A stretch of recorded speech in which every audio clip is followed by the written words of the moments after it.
All right, class, this is Professor Quigley helping you get through 8.8.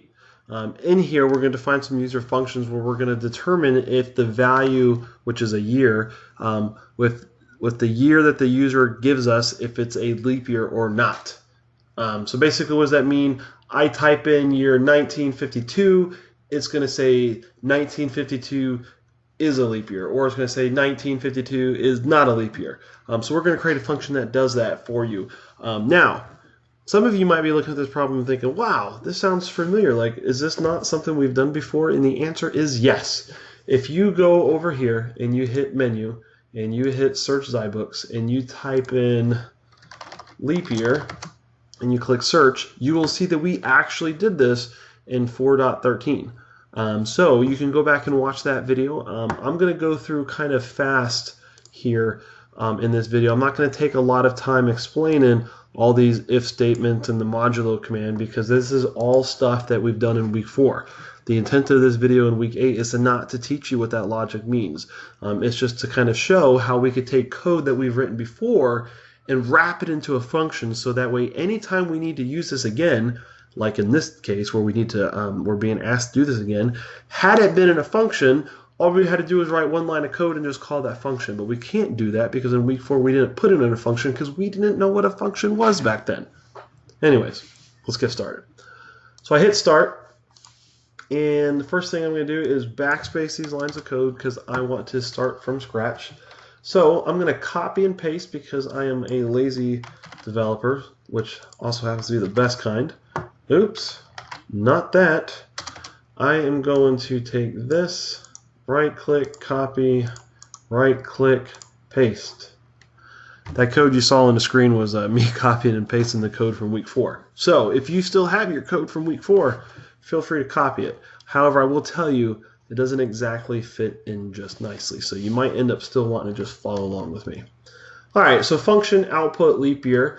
We know that in order to do this, you have to pass in an integer. You can call whatever you want when you pass it in, but don't just give me any integer. Give me the integer from your code that represents the year that the user typed in. And note that this function isn't going to return you anything back.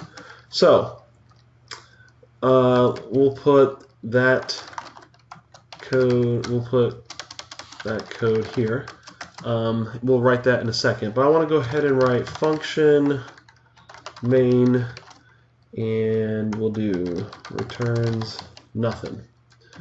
1, 2, 3, and this we're going to declare an integer, input year, and we're going to say input year equals get next input, which will be whatever the user types in. And then had we stored all this into a function in week 4, it would have been as simple as us saying output leap year, in which we just pass in an integer value, and it would have done everything for us. But we didn't do that in week 4 because we didn't know anything about functions. It's okay, we do now. So this is what the program would do. Since we don't have the logic written out for output leap year, we're going to go ahead and do that here. So 1, 2, 3 spaces. So the first thing we know we're always going to do is we're going to put input year to output. Then we're going to put space is space to output. Then we're going to do our if statement. So if input year modulo 4 equals 0, and we'll do if input year modulo 100 equals 0, and input year modulo 400